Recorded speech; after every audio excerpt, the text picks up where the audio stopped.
Praise lord. మన ప్రభువైన యేసుక్రీస్తు నామములో అందరికీ ఈ ఉదయకాల సమయమున శుభాభివందనములు తెలియజేసుకుంటున్నాను.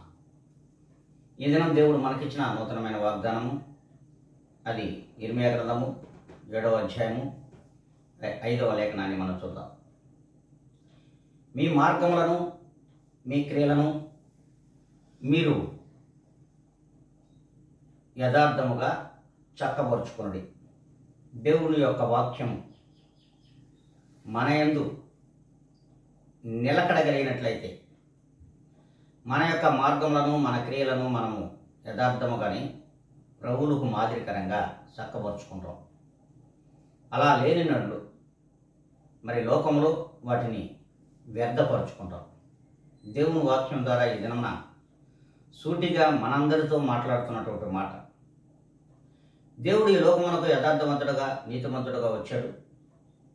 అట్టి నీతిమంతునికి యథార్థవంతులకి మనము మరి ఆయన యొక్క వారసులుగా ఈ లోకంలో ఉంటున్నాము అని మనం చెప్పుకుంటున్నాం. మరి ఎప్పుడైతే దేవునిలోనికి మనం వచ్చామో, ప్రభువులోనికి మనం వచ్చామో, ప్రభు నందు విశ్వాసము కలిగి నమ్మకము కలిగి ఆమెలో జీవిస్తున్నాము, అట్టి వారిమైనటువంటి మనము మన మార్గములను క్రియలు అన్నిటిని కూడా దేవునికి మాదిరికరంగా ఉండడానికి యథార్థముగా చక్కపరుచుకునే వారిగా ఈ లోకంలో మనం జీవించాలి.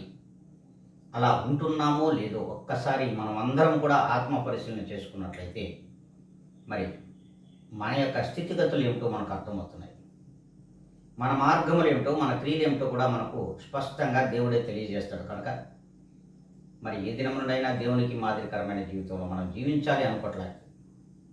అందరము ఈ ఉదయకాల సమయమున తలలు ఉంచుకుందాం, కళ్ళు మూసుకుందాం, ప్రార్థనలో ఏకీపిద్దాం.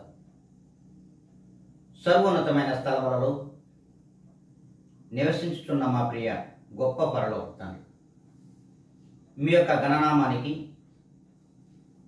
స్తుతి స్తోత్ర అర్పణలు సమర్పించుకుంటూ ఉన్నాం. ప్రభా, ఈ ఉదయకాల సమయమున మీరిచ్చినటువంటి ఈ నూతనమైన వాగ్దానమును మేమందరము కూడా మా హృదయములలోనికి ఆ వాక్యమును తీసుకుని వాక్యానుసారమైన జీవితంలో ఈ వాగ్దానం ద్వారా ఇక ముందు జీవించడానికి మీ కృపను సహాయమును మెండుగా నిండుగా మా అందరికీ దయచేయమని బ్రతిమలాడుకుంటూ ఘనతయు మహిమయు ప్రభావం మీరు పొందమని యేసు క్రీస్తు యొక్క గొప్ప ఘనమైన నామములో అడిగి వేడుకొని ప్రార్థిస్తున్నాను మా ప్రియ గొప్ప పరలోక తండ్రి. ఆమేన్.